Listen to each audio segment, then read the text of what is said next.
Quick overview of the post-World War II surplus weapons trade and how intel agencies were supposed to be monitoring that, the most vital and dangerous one being nuclear weapons, of course.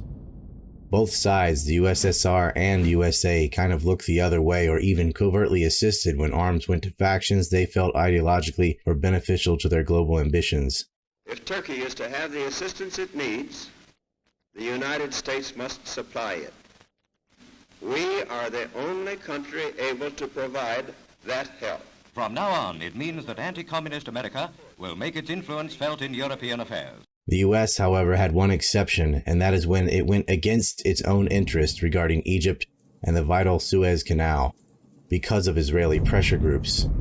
This led to the Suez Crisis, or War of 56, which made Israel decide, at any cost or risk, that it had to have the bomb. World War II, the deadliest war, culminated with the deadliest weapon, the atomic bomb. Our B-29s dropped 2 atomic bombs.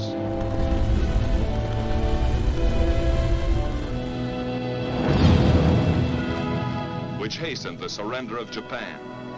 The bomb which wiped out hundreds of thousands of people instantly and left life-destroying radiation in its wake to plague the innocent for generations.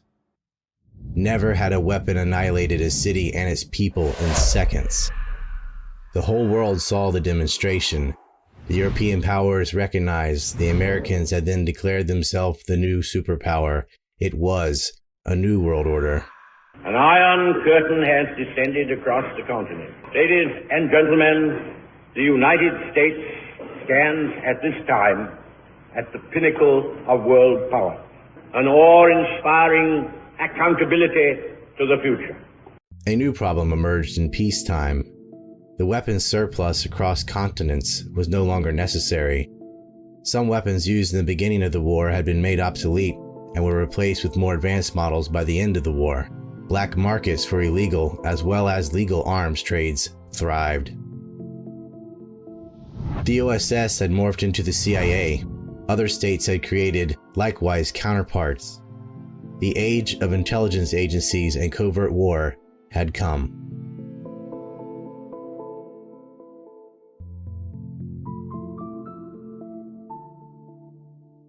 One of the first responsibilities of these new agencies was tracking and preventing weapons proliferation. The other was protecting weapons technology secrets. The goal of both was to keep these powerful weapons out of the hands of bad actors, and nothing was more safeguarded or sacred than preventing nuclear weapons proliferation. Well, at least that's how it should have been. Not everyone in America put American interests first. And with the right bribes, threats, and political pressure, criminal syndicates realized they could get away with anything. In the decades preceding the creation of Israel in 1948, which carved away huge swaths of Palestine, Haganah and Palmach zealots engaged in a campaign of terrorism. Making a majority Jewish demographic in Palestine was imperative. Of course, the horrors of World War II for European Jews accelerated migration to Palestine. There was even up until 1939 an agreement with the National Socialists in Germany and the Zionist Jewish agency called Havara Agreement, or the Transfer Agreement, which was to send Jews to Palestine. Britain tried to limit this, but they had their hands full with World War II. Jewish terrorist groups took advantage and attacked British targets and personnel in Palestine.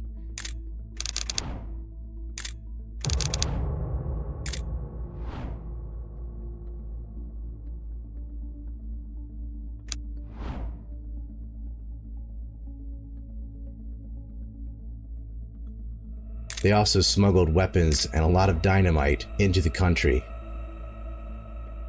The Jewish agency, which smuggled weapons and people into what becomes Israel, would also comprise the leadership of the first Israeli government in preparation for war to maintain their annexation of land. In addition to human trafficking, the Jewish agency had sophisticated arms smuggling operation that stretched deep into the United States. After World War II and the Holocaust, the Jewish Agency / Haganah were a politically sensitive and difficult faction to prosecute. Also, because of Jewish identity politics, many American Jews in positions of influence were Israeli nationalists and looked the other way or even assisted in the smuggling post-World War II weapons surplus out of the United States to Israel. The Zionist plot to take Palestine predates World War II, so it cannot be said to be a reaction to the Holocaust. The confidence Zionists gained in the proven reliability of S&M assets inside the U.S. during the decades preceding the creation of Israel propelled the first new government of Israel to continue smuggling operations out of the United States. The United States seemed unwilling to prosecute them, which in part emboldened the chutzpah to a level of nuclear theft. If the smuggling had been stopped at TNT, it never would have escalated to uranium. The operation had three types of players: smugglers, financiers, and the political cover-up. The Zionists honed in on the War Assets Administration, which is where the Americans would be decommissioning a vast array of weapons. The US government made strict arms export controls, so illegal procurement and trafficking had to be created. To get the weapons from the WWII they desired, the terrorists would have to have organization, finance, a method of acquisition and transportation. The organization was the Sonborn Group, a stateside nexus of Jewish supremacist millionaires who worked hand in glove with the Jewish Agency and Haganah. Finance came from wealthy partisans, false charities, and organized crime. Acquisition had several means, either by purchasing decommissioned weapons and repurposing them, theft or procurement through a third party. For example, a Latin American country not under restriction could buy arms, which it purchased, and then divert them to Haganah for a bribe or a kickback. Transport came by front companies falsely labeling arms as legitimate goods or by hiding weapons inside legitimate goods. Sometimes they delivered them by flying or freighting contraband over themselves. On July 1st, 1945, a group of wealthy American Jews met with the leadership of the Jewish organization to organize a money laundering and arms smuggling operation out of the United States. The Jewish Agency was preparing for war in Palestine. They met at the New York penthouse of Rudolf Sonborn, where they became the Sonborn Group, comprised of 40 men. They also formed the Sonborn Institute. On paper, this institute had the noble cause as a charity to be dedicated to the relief of European Jews. In reality, it was a legal cover for a money laundering operation shielded by the nearly untouchable theme of helping Holocaust victims. The irony is that it abetted the forced removal, murder, and land confiscation of another people. Haganah set up an American headquarters in Midtown Manhattan at Hotel 14. The basement of the hotel was the famous nightclub Copacabana, run by Meyer Lansky and ally Italian mob boss Frank Costello. The extent that Israel and the Jewish mafia would work together is so expansive that you can't tell where one stops and the other begins. The July 1st, 1945 meeting under Rudolf Sonborn was a who's who of Jewish Agency leadership, Haganah, wealthy American Zionists, and mafia contacts. At the meeting was, of course, the head organizer, Rudolf Sonborn, as well as Henry Montour, the director of United Jewish Appeal, later to be run by Charles Bronfman. His father was mafioso Samuel Bronfman, the co-founder of United Liquor, the manager of which was James Hensley, the father-in-law of John McCain, whose own father helped cover up the USS Liberty attack.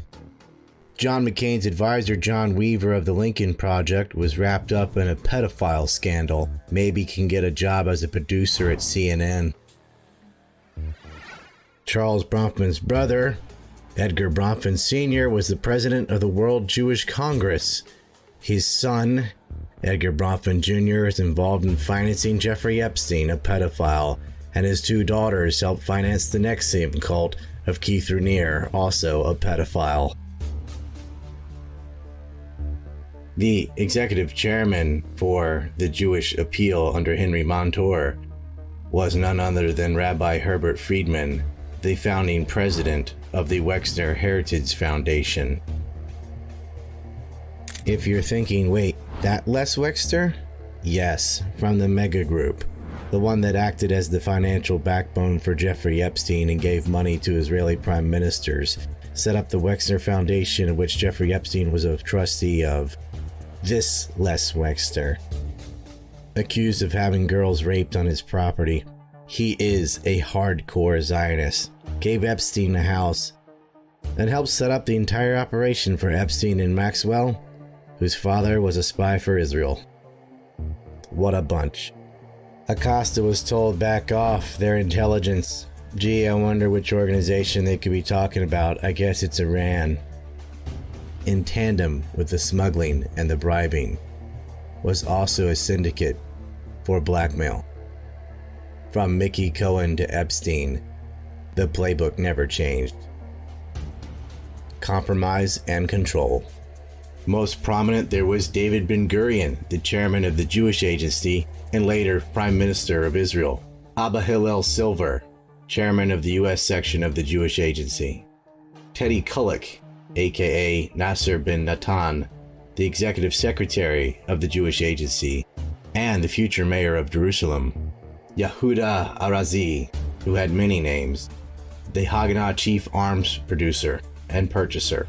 Leonard Wiseman, who set up a number of front companies for transportation, including Minerals Redistribution Company, Paragon Design and Development Corp., the Pratt Steamship Line, and with Nahum Bernstein, the Foundry Associates Incorporation, which was a company that only existed on paper.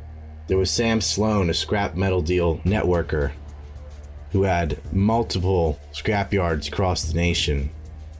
Not all weapons were decommissioned in the same way, so it was possible to mix and match and create lethal weapons. Eli Shalit, who moved arms from New York to Palestine. Samuel Zamuri, who had many contacts, especially in Latin America. He was also the largest shareholder of United Fruit, which is deeply tied to the CIA.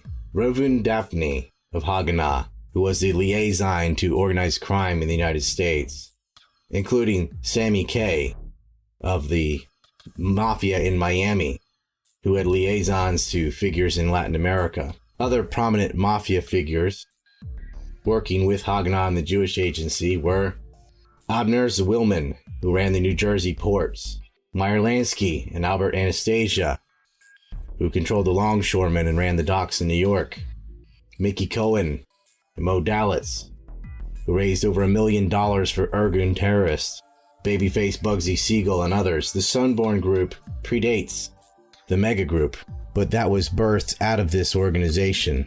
More on that later. Sammy K was good friends with the president of Panama. He allowed Haganah-owned ships to carry the flag of Panama as they were shipping weapons illegally to what will become Israel. Yehuda Arazari, the Haganah chief arms purchaser, worked with the New York Mafia to transport arms to Israel through Zim shipping. These same docks would later be used to move the uranium, often packing different types of weapons inside legitimate goods like boilers and mislabeled products. This gambit would escalate into the theft of uranium from Apollo, Pennsylvania. The Zionists worked with the dictator of Nicaragua, Anastasio Somoza Garcia, and his son. Ted Kulik acquired $8 million as well as arms from Somoza. Nicaragua had been occupied from 1912 to 1933 by the United States. Somoza openly gave land grants to gold and other minerals to the U.S. in exchange for favorable allowances on purchasing surplus weapons. This was diverted to the Israeli state. A similar gambit happened in Cuba, where weapons meant for anti-communist Cubans ended up in the hands of Israelis, and it greatly affected the outcome of the Bay of Pigs when no uprising occurred because no weapons were actually there. Loyal to the son, the Zionists continued the relationship with Anastasio Somoza Debayle on up until 79. And then again, working with the United States through Iran-Contra by covertly supporting the Contras against the Sandinistas, which were who ousted the Somoza dictatorship family. Moed Dalitz, another prominent figure in the Jewish mafia, was an early business partner with Abe Bernstein of the murderous Purple Gang. They used to murder motorists for sport. That didn't bother the ADL. In 1985, they gave Moe an award. Moe would become the mob boss of Cleveland, even though most of his operations would move and center on Vegas. His businesses, however, were all over the United States. Dalitz was not only a close confidant of Meyer Lansky. The two co-owned the Frolic Club in Miami. The Desert Inn Casino also took investments from convicted illegal arms smuggler Hank Greenspun, who was not only invested in, but also became a publicist there as well. He owned the Las Vegas Sun and pulled a money laundering scheme with advertising that was similar to what Boris Berezovsky repeated in Russia. Prior to that, he'd been a publicist for another mafia casino, the Flamingo, which was run by Lansky's childhood friend and murderer Bugsy Siegel, who himself accumulated $50,000 for Haganah. Greenspun's wife was given top honors by the ADL. Her husband attempted to smuggle 22 Pratt & Whitney R-2800 low airplane engines to Palestine when Haganah terrorist group was creating the State of Israel through ethnic cleansing. After jury tampering with the sole Jewish juror meeting with the defense, Greenspun and two of his cohorts, William Sosno and Samuel Lewis, were acquitted, but his other partners, Adolf Schwimmer, Leon Gardner, Reynold Selk, and Abraham Levin, were convicted. But Greenspun would be found guilty of smuggling the machine guns that would go with the planes, as well as artillery and ammo.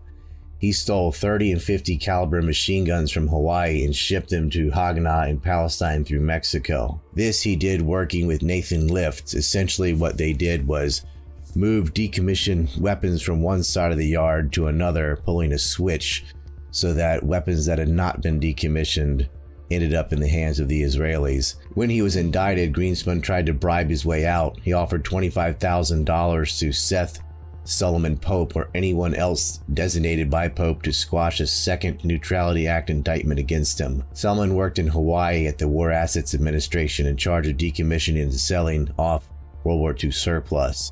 He was most likely the original contact for the smuggling. The man was investigated 3 times for fraudulent sales. They also stole over 500 machine gun barrels. Reportedly, Hank took an additional 10% kickback from the arms sales he made. A grand jury in Los Angeles indicted Hank on 6 other counts of violating the Neutrality Act and Export Control Law, Title 50 United States Code Section 701 and Title 22 United States Code Section 452. However, he only got a $10,000 fine and no jail time. Greenspun was paid through the SSC. The SSC was a front for the AJDC's Lishka, which financed communists and Bercha illegal immigration. The Jewish Agency, which was the government in waiting for the organized terrorist groups that formed Israel, facilitated the cash flow to gun runners like Hank. And concealed in the open receipts of international clandestine Jewish aid in early 50s Hungary, Zachary Paul Levine of Yeshiva University Museum writes, quote, "The JDC-Israeli collaboration that formed around clandestine immigration to Israel and welfare to migrants filled the vacuum with the creation of 2 institutions. The first created in 1952 by the Israeli government's Liaison Bureau of Israel Ministry of Foreign Affairs, or Lishka by its Hebrew acronym, which collected information and administered individual aid. The second was created in Switzerland in 1953, known as the Society of Mutual Aid, SSE by its French acronym.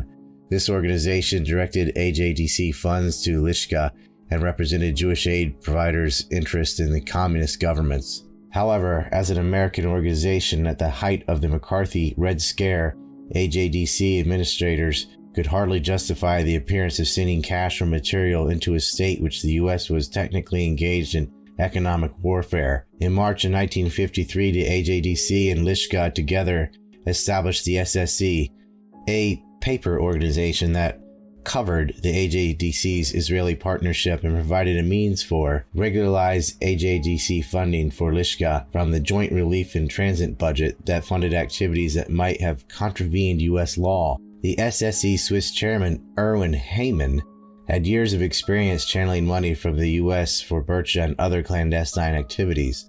Funds traveled through the SSE onto Lishka agents who received U.S. dollars or other Western currencies and exchanged them into Hungarian forints.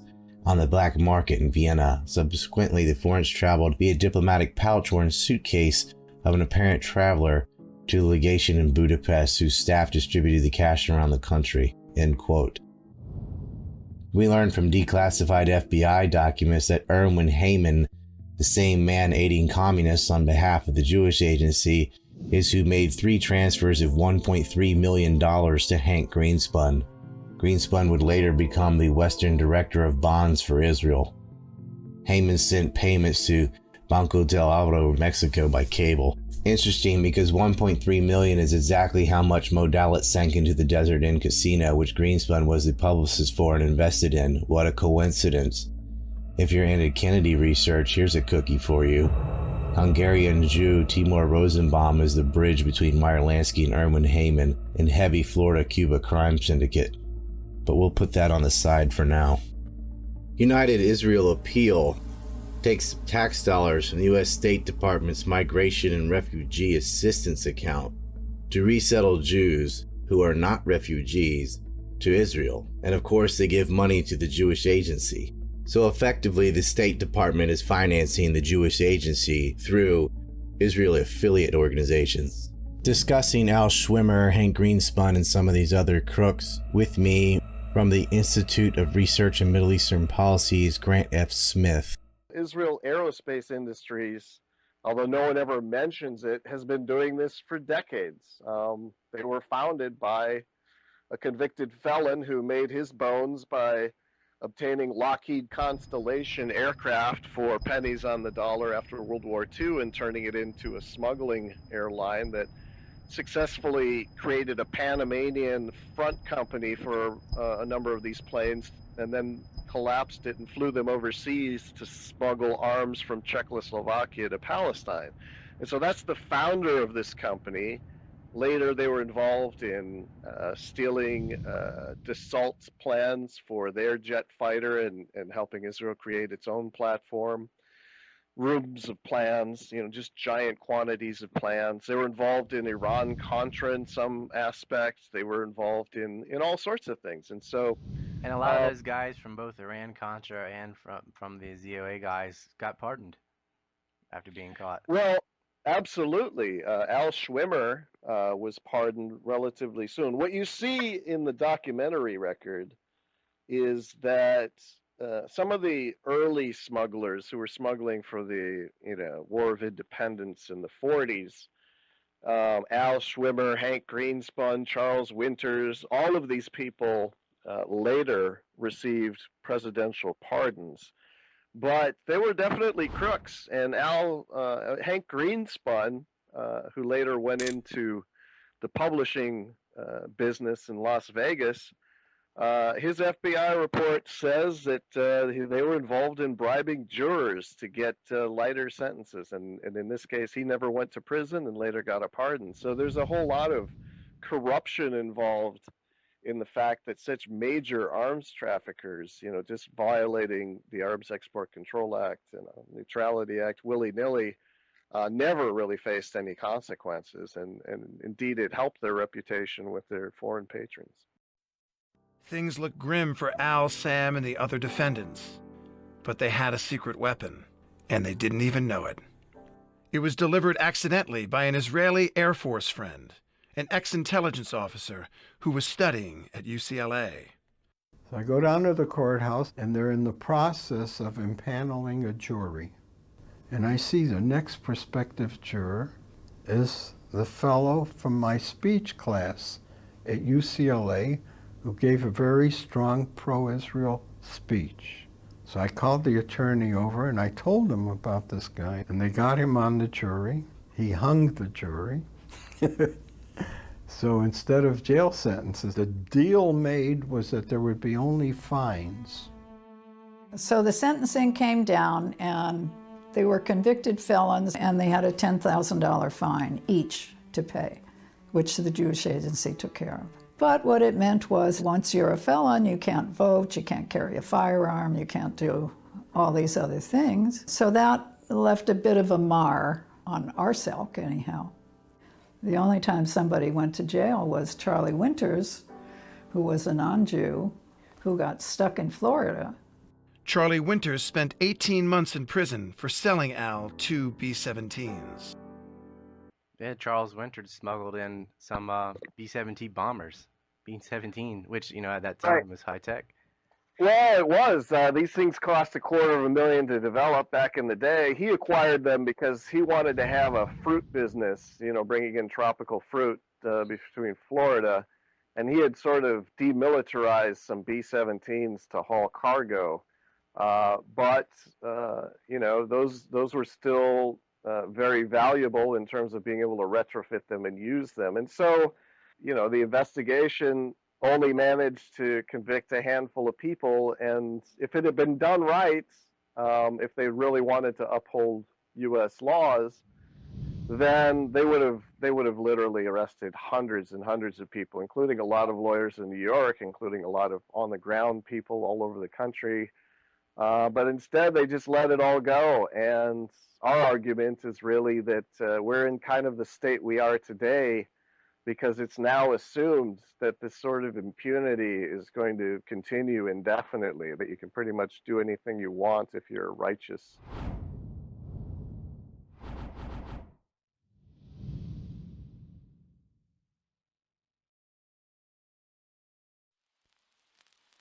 Throughout the 1950s and most of the 60s, up until the War of 1967, Israel and France were intimate allies.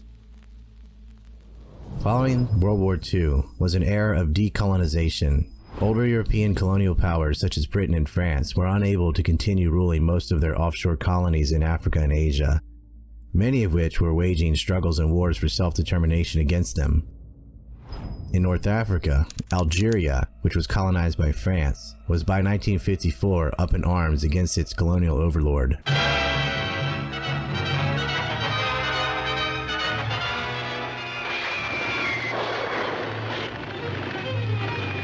North Africa is aflame with civil war, which from day to day grows in intensity. The tide of battle shifts from Algeria to Morocco almost hourly, as completely aroused nationalist natives take on the full military might of France. Hit-and-run raids leave villages in flames, often with most of their inhabitants massacred. All roads are under guard and barricaded, passable only to the French military. Even as talks between Arab leaders and the French take place, the unbridled fury of the guerrilla warfare continues. With 2.5 divisions deployed and French reservists called up, the rebels continue to fight, but at a cost. Already 1,700 are dead. Not even hospitals are spared in the savage struggle. As for the non-combatants, they, as always, are the pawns in a rebellion whose seeds are sown deeply. The Algerian War would last until 1962, ending with Algerian gaining independence. Throughout the war, Israel was supporting France by providing intelligence on Algeria, and in return was sold French weaponry and other military equipment. In 1956, Israel assisted France and Britain by invading Egypt and momentarily seized the Gaza Strip. This war in Egypt was carried out to overthrow the president Gamal Abdel Nasser, who had nationalized the Suez Canal. The British and the French were, however, to be cognizant of the post-World War New World Order governed by the United States and the Soviet Union, who forced them to cease their aggression on Egypt. Israel likewise had to reluctantly pull back from Gaza Strip and the Sinai Peninsula in 1957 after a lot of pressure from Eisenhower. Following the failed 1956 attack on Egypt, David Ben-Gurion sent his protege Shimon Peres, the future Prime Minister of Israel, to Paris following the war, with the mission of acquiring nuclear technology from the French, which the Israelis themselves could not develop. They made a secret deal in 1957, where the French would provide Israel with nuclear technology and associated training. Covertly, hiding in the Negev desert, the French built a plutonium-based nuclear plant in Dimona for the Israelis. It was supposed to be kept a secret, but American U-2 spy planes would spot the unaccounted-for rig in the middle of the empty desert. Israel insisted it was nothing but an innocent textile plant. The United States demanded inspections of the site. Financing of Dimona was just as covertly carried out and was paid for by funding outside of Israel's official state budget. 1958, David Ben-Gurion and Shimon Peres appointed American Zionist Jew, Haganah agent, and arms smuggler Abraham Feinberg the task of raising money from wealthy Jews from around the world to build the reactor in Dimona. Among the contributors were prominent Jewish figures such as Baron Edmund Adolf the Rothschild, the wealthiest member of the Rothschilds family, Edmund Leopold the Rothschild, Baron Isaac Wolfson, Baron Marcin Sev Louis Bloomfield,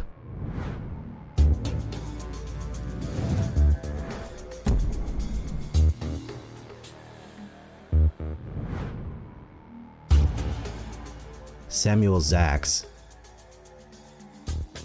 and of course, Samuel Bronfman. The collective donations, which came from the Sunborn Institute to fund the reactor, was coordinated by none other than Henry Morgenthau Jr., the former Secretary of U.S. Treasury and author of the genocidal Morgenthau Plan, which would have killed tens of millions of Germans had it been implemented. Following Roosevelt's death in 1945, Morgenthau resigned to immediately begin working for the Zionist cause. He joined the Jewish Agency, and in 1946 became chairman of the United Jewish Appeal, working alongside Henry Montour from the Sunborn Institute, who was also the executive vice president under Morgenthau and his mentor. As chairman of United Jewish Appeal, Morgenthau would, from 1946 to 1950, raise over $500 million by doing fundraisers, which would go to resettling European Jews in Palestine to bolster the Jewish demographic. Morgenthau and Montour would also, alongside with Rudolf Sonborn and Ben-Gurion and others, start the sale of Israeli bonds. Morgenthau would sell bonds worth $190 million together with Montour. Feinberg and Morgenthau would raise over $40 million, which would later be used for the construction of Dimona.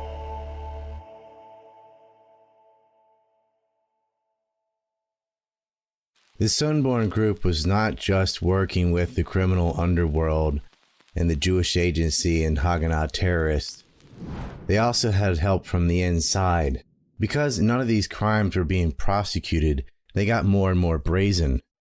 And people like Glenn T. Seaborg, head of the Atomic Energy Commission during the JFK administration, protected Israeli theft of uranium-235 from Apollo from the FBI. Tax-exempt charitable organizations considered laser enrichment and ballistic missiles as social welfare. After the Suez Crisis, Israel was put in a do-or-die mode to steal the bomb. They had gotten away with everything else so far, so why not? America seemed completely unwilling to prosecute.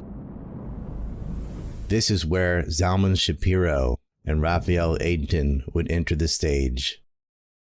NUMEC, the Nuclear Materials and Equipment Corporation, was incorporated in 1956, less than 2 months after the Suez Crisis. NUMEC owned the Apollo uranium plant in Apollo, Pennsylvania. A company called Apollo Industries invested in NUMEC. Apollo Industries was formed out of 3 defunct companies: the Santoy Mining Company, Apollo Steel Company, and the American Bolt and Fastener Company. It was a den of Zionists. Their directors were Ivan J. Novick, a future Zionist Organization of America president, and David Lowenthal, a refugee smuggler for Israel who fought in the 1956 war. The FBI has photographs of him shaking hands with David Ben-Gurion and Moshe Dayan.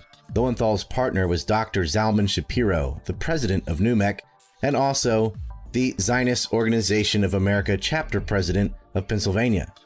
The diversion of highly enriched uranium to Israel started ASAP. Uranium-235 with 97.7% enrichment was supplied by Portsmouth to NUMEC to be used in the Nautilus program for nuclear submarines, a technology Shapiro helped to develop. Some of that, according to a NUMEC employee who witnessed it, was hidden in food irradiator trucks.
would then be loaded onto Zim's ships and sent to Israel.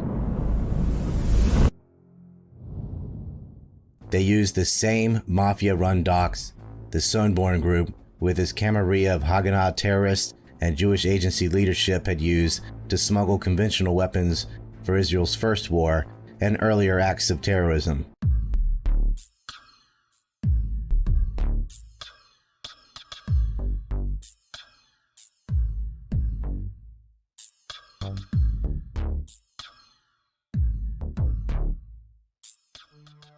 These people had blown up boats full of people, hotels, railways, an embassy, and tossed grenades through the windows of Palestinian houses. They were now leading the government of Israel. Lowenthal's buddy Ben-Gurion had simultaneously been the first prime minister and defense minister of Israel, up until something caused him to resign in 1963. The Kennedys suspected Israel had illegal nuclear weapons. They sent inspectors to Dimona, where Israel did and still does have a nuclear plant used to make highly enriched uranium for weapons. In addition to inspecting Dimona, both Kennedys were going after the Zionist American Council, or Zionist Organization of America, trying to register it under FARA.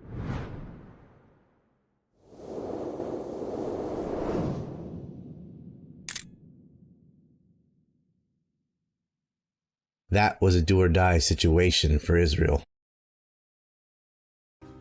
1962, November 21st, the Department of Justice, under Robert Kennedy, orders the American Zionist Council to register under FARA, the Foreign Agents Registration Act. The American Zionist Council makes excuses and asks for an extension. Grant S. Smith, director of the Institute for Research, Middle Eastern Policy, recounts how the World Zionist Organization and the American Zionist Council avoid FARA 7 times, with the issue finally being dropped after the death of Robert Kennedy as the new Attorney Generals and head of the Justice Department, without any legal reasoning, put an end to the investigation. There was a clear connection between organizations claiming to be harmless nonprofits like the Zionist Organization of America and the arms smuggling. You have the Justice Department and State Department which administered the Foreign Agents Registration Act for 7 separate occasions, ordering this organization to register as a foreign agent since they were under the control of the World Zionist Organization.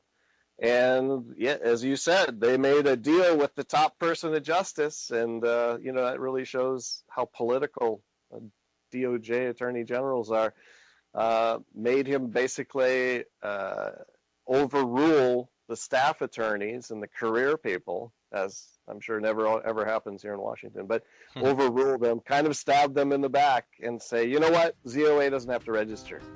In 1963, in January, Isaiah Elkinen incorporates the American Israeli Public Affairs Committee in Washington, D.C. The same year, 1963, JFK tells Israeli Prime Minister David Ben-Gurion that Israel will not be allowed to have nuclear weapons. Israel builds a nuclear facility in Dimona anyway. Kennedy demands inspections. Israel lies to the U.S., even going as far as building another phony plant for them to inspect. Israel acquired yellow-cake uranium from Argentina. Canadian intelligence got wind of this and passed it on to the United Kingdom and the Americans. Everyone was well aware of it. JFK said to his advisor Charles Bartlett about Israel and Ben-Gurion, "The sons of bitches lie to me constantly about their nuclear capacity." Under pressure from JFK wanting to inspect the nukes, Ben-Gurion resigned. Levi Eshkol replaces Ben-Gurion, and Kennedy goes after him as well. October 1963, the Department of Justice demands again that the American Zionist Council register under FARA. "The department expects a response from you within 72 hours, RFK wrote. The following month, 1963, JFK is assassinated. In short, who and how this murder took place is highly contested.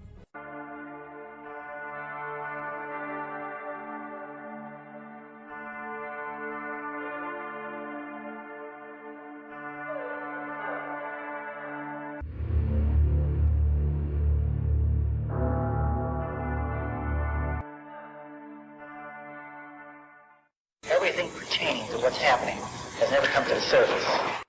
The world will never know the true facts of what occurred, my motives. The people that had so much to gain and had such an ulterior motive to put me in a position I'm in. We'll never let the true facts come above board to the world. Are these people in very high positions yet? Yes. With Lyndon Baines Johnson out of the race in March, by April of 1968, the CIA's Director of Central Intelligence, Richard Helms, together with Attorney General Ramsey Clark, investigated Zalman Shapiro. This action was supported by J. Edgar Hoover at the time. The following information outlines agency efforts to persuade the FBI to undertake an investigation of Shapiro and NUMEC and to keep track of its activities in this regard. On April 2, 1968, Mr. Helms sent a letter to the Attorney General urging that the FBI initiate a discreet intelligence investigation of Dr. Shapiro. Mr. Hoover had suggested this course of action. A month later, RFK was killed. By September 1969, with Nixon in office, Hoover was singing a different tune.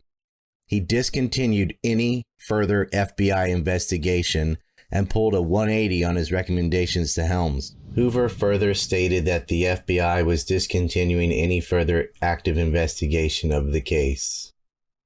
I wonder why. It's well known what Lansky and Costello had on Hoover and Tolson.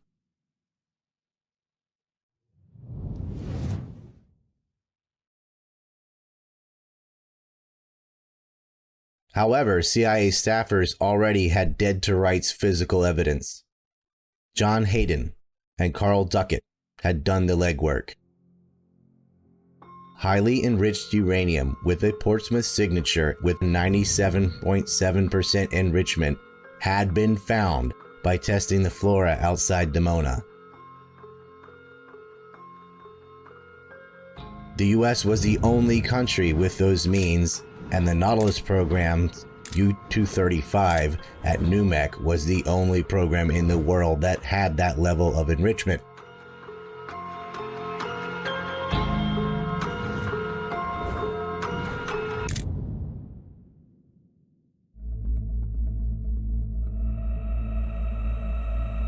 But Lyndon Johnson didn't want to know about it. Neither did Syndicate President Nixon. Briefings were made in 1976 to Attorney General Edward Levy by Carl Duckett and former Atomic Energy Chairman Glenn Seaborg. The internal CIA documents were not released, however, until 2015. The mass media avoided reporting on this information more than it did the coverage of the Ghislaine Maxwell trial. Regarding the cover-up, researcher Grant F. Smith explains to radio host Scott Horton. What all did the government know about the theft of this nuclear material at the time, the extent of the Israeli spy ring in America at the time? And did the government at the time just sit back and let this happen, or were they in on it, or they couldn't do anything about it, or they did do something but not enough, or what's the choice? Well, all of the above. At first, the Atomic Energy Commission realized that NUMEC was losing a much higher percentage of weapons-grade uranium than any plant in America, and they focused in on it and conducted a bogus crackdown in which they interviewed employees, but they wouldn't take any notes, and they didn't want to be embarrassed because they had a conflict of interest. They were trying to promote atoms for peace and get nuclear businesses in America started, so they didn't want to crack down on a plant. They called in the FBI. The FBI recommended, after very few years, they said, you know what? Zalman Shapiro, the owner of the plant, is a national security risk. All he does is travel to Israel and hang out with intelligence operatives in the United States. He's up to something, so pull his security clearances and don't send any more nuclear material to NUMEC. Well, the Atomic Energy Commission would not do that for all of the conflicts that I just mentioned. And it really wasn't until the Nuclear Regulatory Commission, which was, a subsequent organization to the AEC, in the mid-'70s, began trying to look at how to safeguard nuclear facilities from diversion. And they had a couple of disgruntled people investigating it at the Nuclear Regulatory Commission, and so to quell these disgruntled people, they invited the CIA, Carl Duckett, in to give a briefing. And Duckett said basically, uranium was stolen from the United States and given to Israel. The CIA, beginning in 1966, 67, 68, thought Israel had the bomb, but they hadn't confirmed that Dimona was producing plutonium. And so they charged the CIA station chief, John Haddon, and his people in Tel Aviv to make trips to Dimona and collect samples in the environment. Remember the gaseous effluents. At any nuclear plant, you can pick up very small traces of radioactivity. That's why they're so closely regulated, to keep those traces very small. So they were looking for plutonium in the environment, and John Haddon's son remembers going out there with his dad on peanut butter sandwich trips, where the kids would eat the peanut butter sandwich and the father would collect flora in the vicinity, throw it in the trunk, and head back to Tel Aviv. We don't know today who counted those, did the radioactive analysis of those samples, but they found highly enriched uranium before they found plutonium, and there was no highly enriched uranium at Dimona. Israel had no capability to enrich uranium.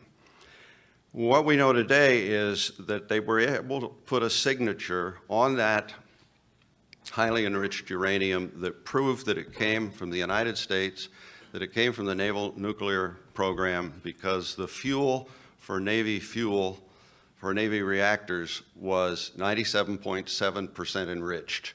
A little science, natural uranium, 0.7%, uranium in a light water reactor, power reactor like we use, 3%. Uranium in a nuclear weapon, typically 93%, depending on the country. But the naval fuel was 97.7, and that's what Haddon found in the environment near Dimona, the type of fuel processed by NUMEC. So alarming was the CIA's conclusion about Israel stealing nuclear material that Richard Helms told the founder of the CIA Science and Technology Section, Carl Duckett, not to publish his report and to go directly to the president. But the only thing Lyndon Baines Johnson seemed concerned about was making the story go away. He ordered Duckett to tell no one, not even Secretary of State Dean Rusk or the Secretary of Defense Robert McNamara. Not surprising. NUMEC was run by the Zionist Organization of America president, the Zionist Organization of America chapter president, and the future chairman of the ADL.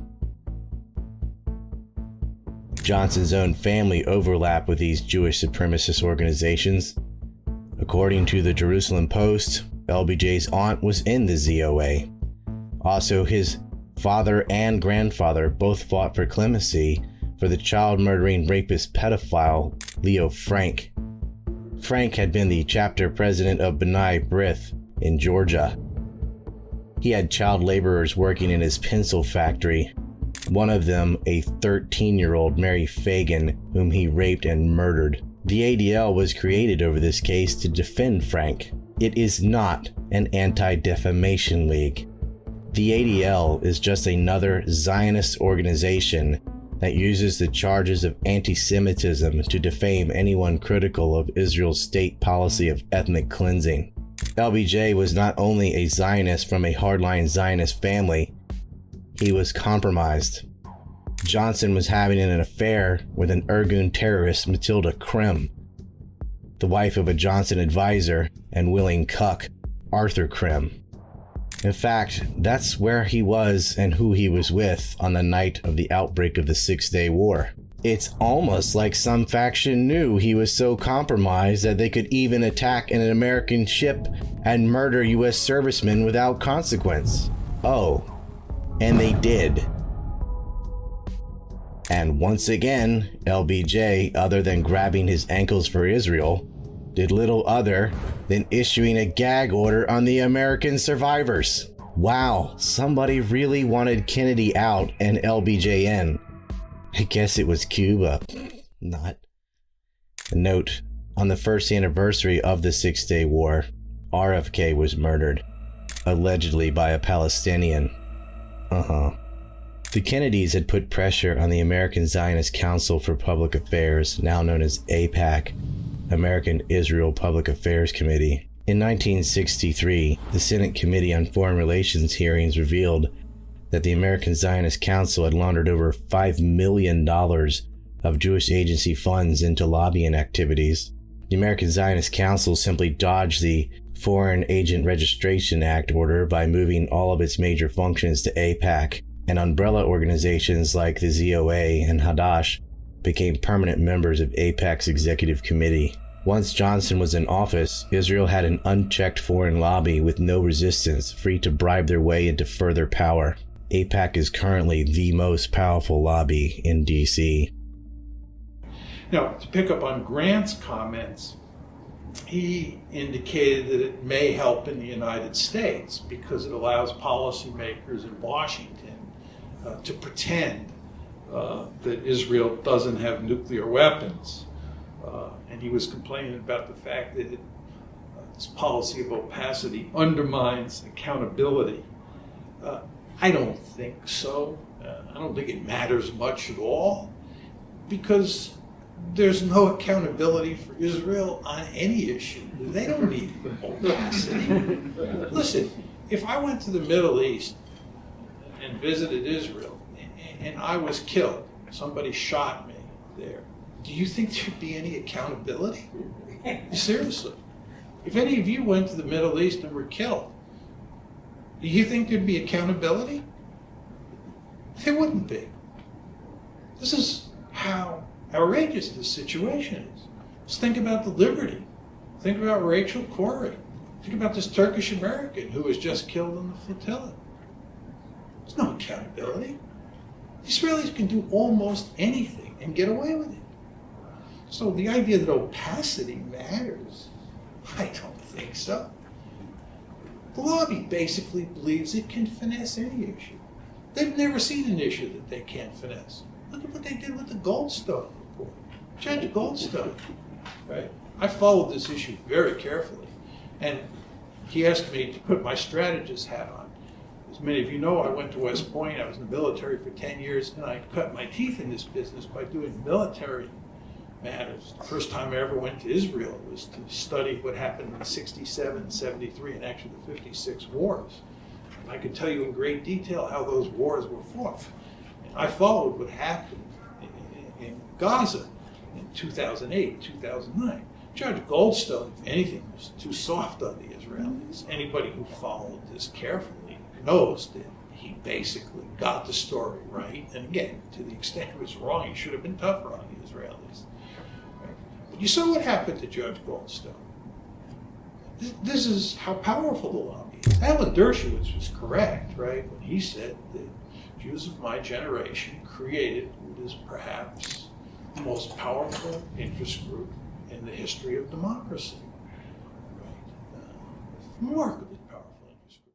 People say Jews are too powerful, we're too strong, we're too rich, we control the media, we have too much this, we have too much that.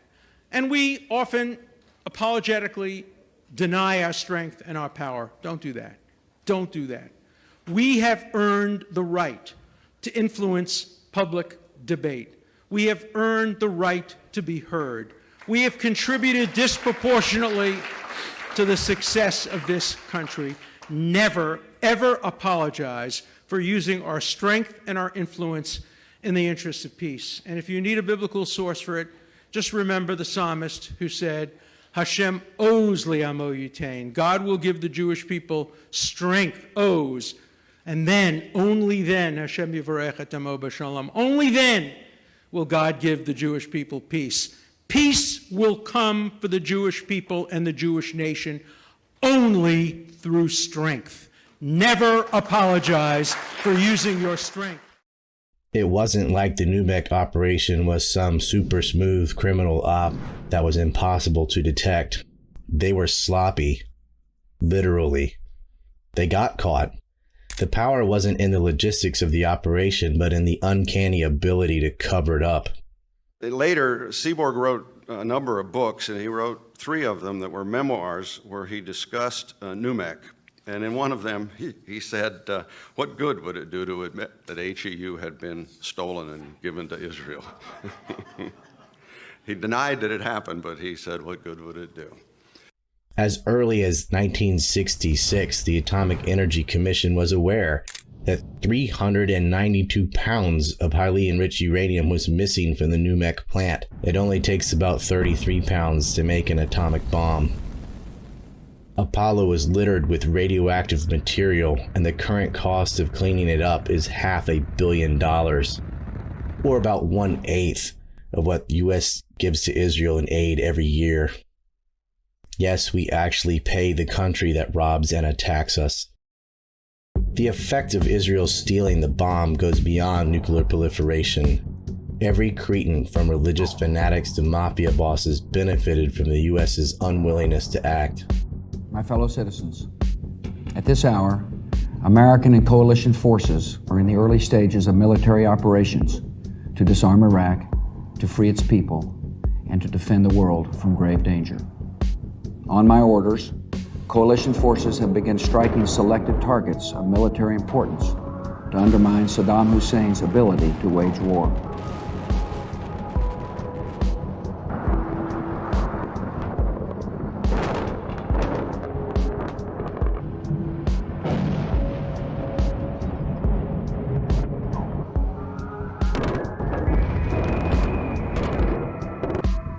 On my orders, there never would have been an Office of Special Plans comprised of Zionist neocons who dragged us into a war in Iraq. There never would have been a proxy war covertly aiding Al-Qaeda in Syria or sanctions on Russia and Iran if this Zionist grip on power had broken in its early years. The extent of the NUMEC crime uncovered new horrors in the 1980s, when it was discovered that one of the Israeli spies, Raphael Adenton, who along with Ephron Bigam, Abraham Hermione, and Abraham Bendor met with Zalman Shapiro at NUMEC under the cover of being thermoelectric generator specialist, was the handler for Jonathan Pollard. In 1968, these 4 Israeli spies showed up at NUMEC. And just briefly, Avraham Hermoni was the LACM chief in the United States. He recruited a number of spies for Israel in the nuclear program. He went back to Raphael, where he was a deputy director of that weapons effort in Israel. Ephraim Bigun was sort of the technician of Shin Bet, the Israeli FBI. Abraham Bender went on to be the head of Shin Bet. Raphael Eitan went on to be the head of LACM and recruited and ran Jonathan Pollard in the United States. Jonathan Pollard was sentenced to life in prison for giving U.S. secrets to Israel,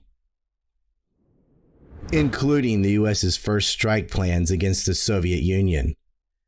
He is the most damaging spy ever caught in U.S. history. Yet after 30 years, he was out on parole, and when that expired, he was flown to Israel on a private jet owned by Zionist billionaire Sheldon Adelson. He received a hero's welcome. What would Israel want to do with the U.S.'s first strike plans? What value was it to them other than to exchange it for something from the Soviet Union? Raphael Adenton was the founder of LACM, Economic Espionage Network for Israel. To this day, the official U.S. policy on Israel's well-known nuclear weapons is as silly as the denial of Taiwan's sovereignty. Everyone knows they exist, yet the government pretends it's invisible. Even though Israel made an offer to sell nuclear-tipped Jericho missiles to South Africa, PW Bother only pulled out of that deal, by the way, because of the price. Israel is not a signatory to the NPT, Non-Proliferation Treaty, nor will it ever be asked to be. Allowing the apartheid regime to dictate U.S. policy has been toxic. This position of nuclear ambiguity is made all the more asinine by the fact that whistleblowers have photographed their warheads and shown the world. In typical fashion, the whistleblowers go to jail if any of their information involves Israel, and the criminals run free. Despite the well-established and well-known precedents of Zionists smuggling and stealing boatloads of armaments from the United States, and the indisputable evidence of Israeli intelligence agents regularly meeting with Zalman Shapiro in Pennsylvania, a dedicated and committed Zionist with ties to the Israeli government, as well as hundreds of kilos of highly enriched uranium being reported missing from NUMEC and unaccounted for, the highest out of every commercial plant in the United States, and Israel having a covert nuclear program, which they lie about at every turn, undermine inspections of, and the very suspicious samples at Dimona of highly enriched uranium that was measured with scientific certainty, which the Israelis by themselves could not develop, the notion that highly enriched uranium was diverted from the United States to Israel was challenged.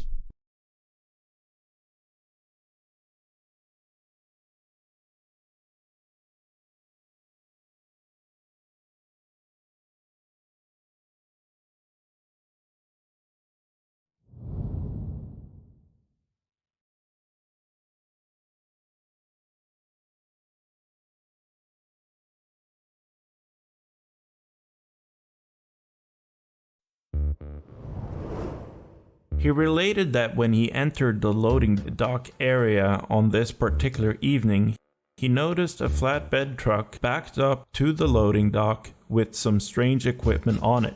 He described the equipment as several steel cabinets with some kind of gauges on the front of them and other equipment.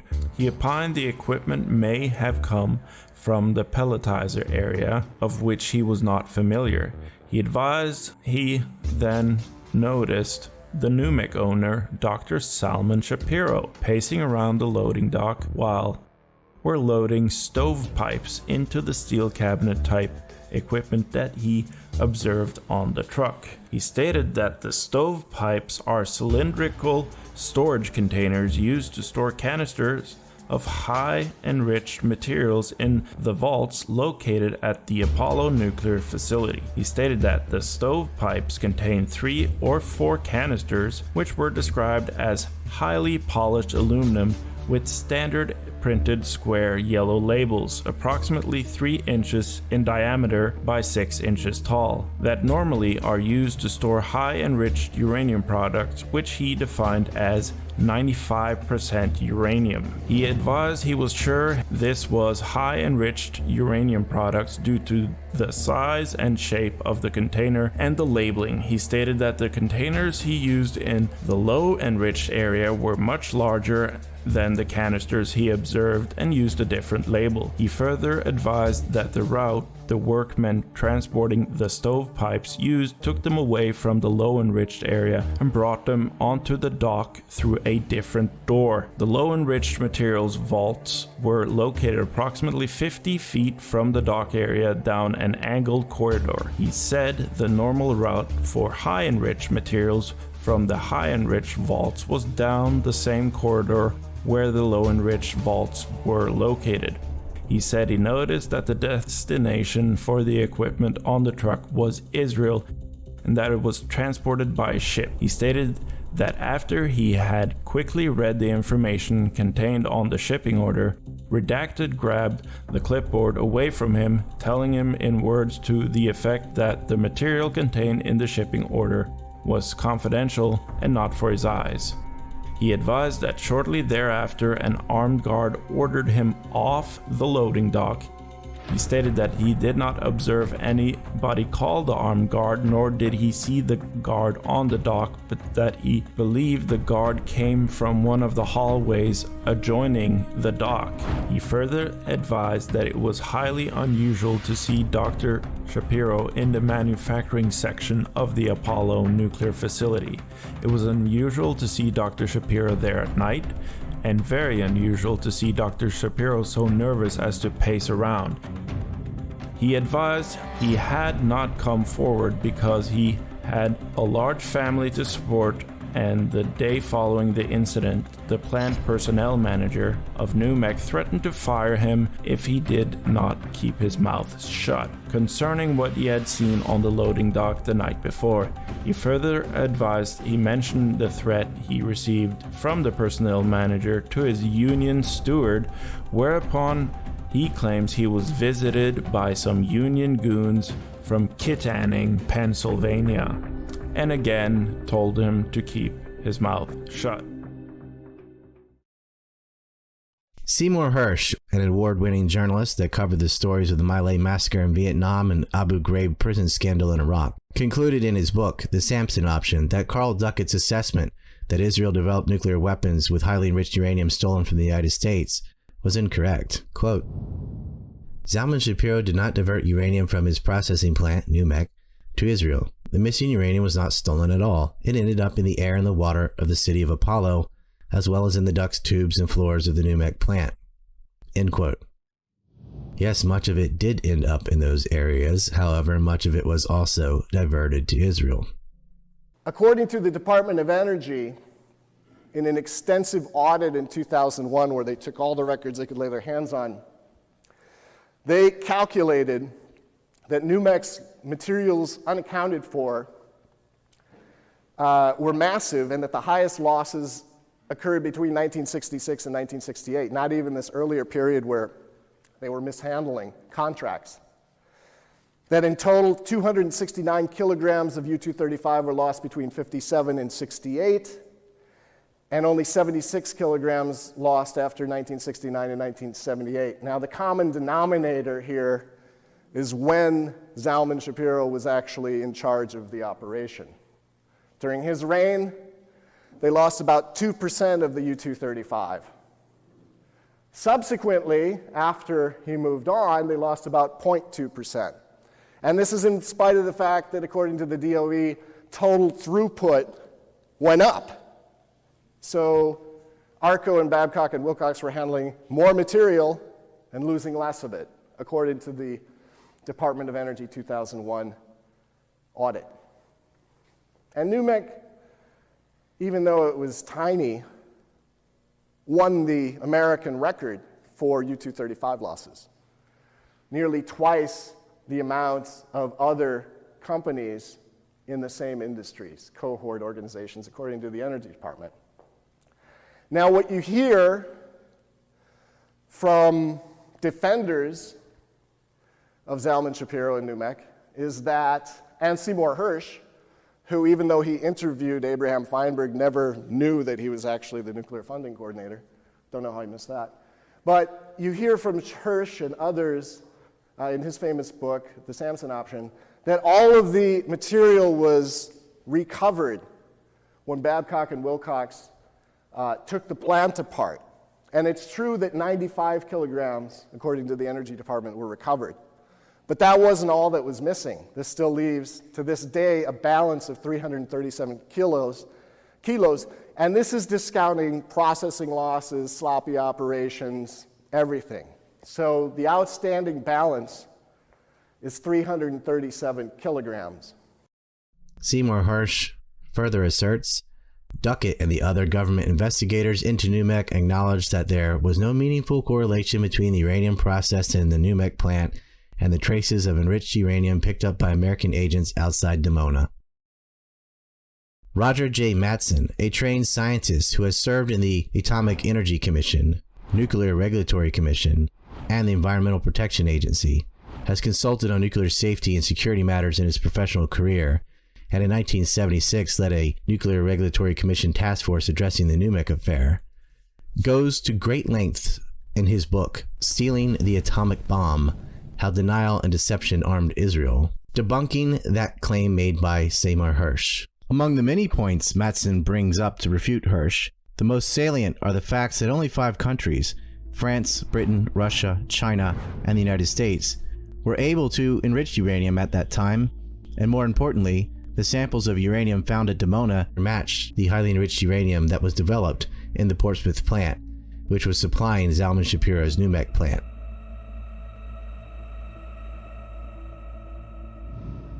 and this particular signature had a 97.7 enrichment of isotope uranium-235 and was supposed to be used as naval fuel for nuclear submarines.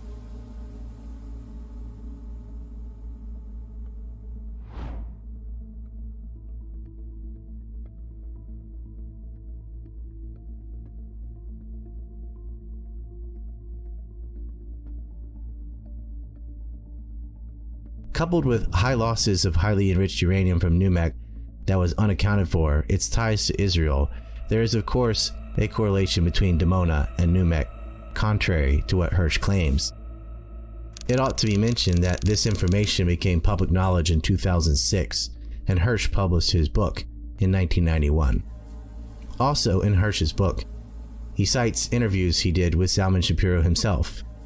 Shapiro claims that the meetings he had with Israeli officials at his house were merely about issues of protecting Israel's water supplies. There is a massive precedent of Israelis stealing technology from the United States with impunity. This is, however, not limited to the United States. Related to Israel's nuclear program, in 1968, the Mossad carried out an illegal, covert, dangerous operation where through Front Company they smuggled 200 tons of yellowcake uranium from Europe to Israel. They transported the yellowcake in a ship and then transferred the massive quantities of yellowcake to another vessel in a ship-to-ship cargo transfer in the middle of the eastern Mediterranean. The operation was called Operation Plumbat. In the 1980s, the Israelis were again caught violating U.S. export laws by illegally smuggling 800 nuclear weapons triggers, Krytron triggers, switches that in a matter of nanoseconds can detonate a nuclear bomb, from the United States. It was carried out by LACOM, which was headed by Raphael Adenton, who repeatedly met with Zalman Shapiro and was the handler for the notorious spy Jonathan Pollard. The smuggling operations leader was Richard Kelly Smythe, and it was done covertly by moving Krytron triggers through a network consisting of several Israeli-affiliated front companies. One of the front companies was Heli Trading, which was owned by Arnon Milchan, a prominent Hollywood producer and billionaire who bragged about being an Israeli spy. The Israeli Ministry of Defense would purchase the Krytron triggers from its own front company. Arnon Milchan, a self-admitted spy and arms smuggler for Israel, openly boasted about his actions. Now, a new tale of international intrigue is coming to light. This one about film producer Arnon Milchan. His double life was a not-so-closely held secret for decades. In a recent interview for an Israeli documentary, Milchan confirmed what had been rumored for years. He was working for Israel's top spy agency all along. Mayor Doron spent months interviewing Arnon Milchan for a book he co-wrote 2 years ago about the producer's secret life. He basically told us about secretive operations that he did for the State of Israel, especially in order to get material, information, equipments for the Israeli nuclear program. In 2000, Milchan told 60 Minutes how he used dozens of his companies around the world to facilitate sales of hundreds of millions of dollars of missiles and other weapons to Israel. And he flat out denied working for the Israeli government. Was I a spy? No, I was not a spy. Milchan now says he was integral to developing Israel's nuclear program. One thing I regret is not paying enough attention to the image of me I created. Do you know to what extent I've risked my life for the country time and time again? And in Hollywood, they keep on saying arms dealer after more than 150 films. Them. I did it for my country and I'm proud of it. You know that the years that you were doing King of Comedy and Once Upon a Time in America were perhaps the most dramatic years for him. Yes. In that respect. Yes. I did ask him once, we spoke about something, and he told me that he was an Israeli and that he of course would do these things for his country. There's something with the things that trigger some nuclear thing. I remember at some point I had asked Arnon about that. Being friends, I was curious, but not in an accusatory way. I just wanted to know. And he said, yeah, I did. I'm Israeli. That's my country. Israel basically built all their centrifuges to enrich uranium based on information that Milchan collected for them. So this information that the Israeli government used to build these nuclear centrifuges was obtained from his spying? Yes, absolutely, directly. Shimon Peres, the co-architect of Israel's nuclear program, proudly bragged about personally recruiting Arnon Milchan in the 60s to Lacan. The foremost Zionist psychopath Benjamin Netanyahu himself worked for Highly Trading at the time and met with Smythe as the operation was being carried out. According to FBI reports, Smythe and Netanyahu would meet in restaurants in Tel Aviv and in Netanyahu's home or business. It was not uncommon for Netanyahu to ask Smythe for unclassified material. Richard Kelly Smythe was finally captured in 2002, but Benjamin Netanyahu and billionaire Arnon Milchan got away with it no problem. In fact, the House of Representatives unanimously received Netanyahu in Congress for the exuberance of fanatical cultists. Prime Minister of Israel, His Excellency Benjamin Netanyahu.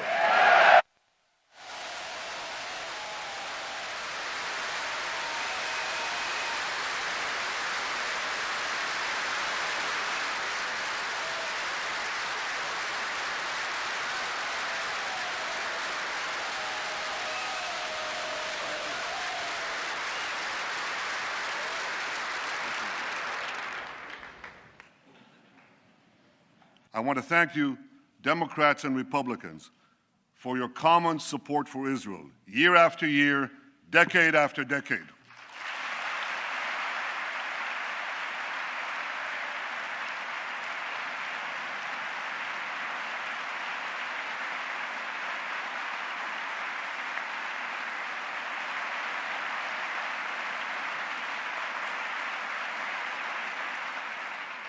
I know that no matter on which side of the aisle you sit, you stand with Israel.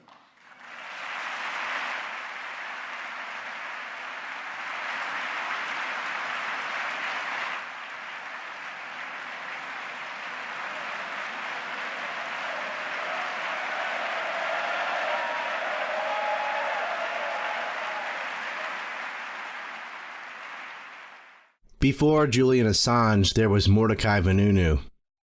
Vanunu worked at the Negev Nuclear Research Center south of Dimona. He was politically opposed to Israel's 1982 war with Lebanon. In 1985, he secretly brought a camera into the research center and covertly took 57 damning pictures of Israel's nuclear weapons. There was no World Wide Web in 1985, so he needed to go to the papers, but certainly not in Israel. He traveled to Australia. Converting to Christianity in 1986, he promised to sell his story and give the proceeds to his church, then in Australia. He traveled to the UK with an independent Colombian journalist and a journalist for the Sunday Times. He also gave detailed descriptions for the process of creating tritium and a method for lithium-6 separation in addition to his photographs. As the Times was verifying his story, the Colombian sold the story to the Sunday Mirror. Mistake. The Sunday Mirror was owned by the now infamous Robert Maxwell, the father of Glenn Maxwell, the convicted child trafficker who worked with Jeffrey Epstein in Wexner's blackmail ring. Maxwell, already working with Israeli military intelligence, tipped off the Mossad. They created a honey trap. 8 years his younger, Cheryl Bentoff, a Mossad agent posing as Sydney, a fiery red-headed American tourist, enticed Vanunu to travel to Rome with her on holiday. At an apartment there, Vanunu was jumped, drugged, and smuggled to Israel. There was a closed-door trial and he was put in prison, 11 years of which were in solitary confinement. In 2015, the National Security Archive of George Washington University published documents that corroborated Vanunu's claims and evidence. Did the U.S. government or media care? Nope. The U.S. government and media will not even acknowledge the ongoing house demolitions and annexation of Palestine. If you press that on establishment social media, they'll ban you faster than a Hunter Biden laptop story. America does not have a free press or free speech, and none of this would be the way it is if this man had lived. To give great care and attention to. We should support the laws which the United States has passed in order to protect us from those who would destroy us from within. The murder of American President John F. Kennedy brought to an abrupt end the massive pressure being applied by the U.S. administration on the government of Israel. Had Kennedy remained alive, it is doubtful whether Israel would today have a nuclear option. We wouldn't have a Middle East like we have today if John F. Kennedy's policies had been pursued and if he had not died on November 22nd.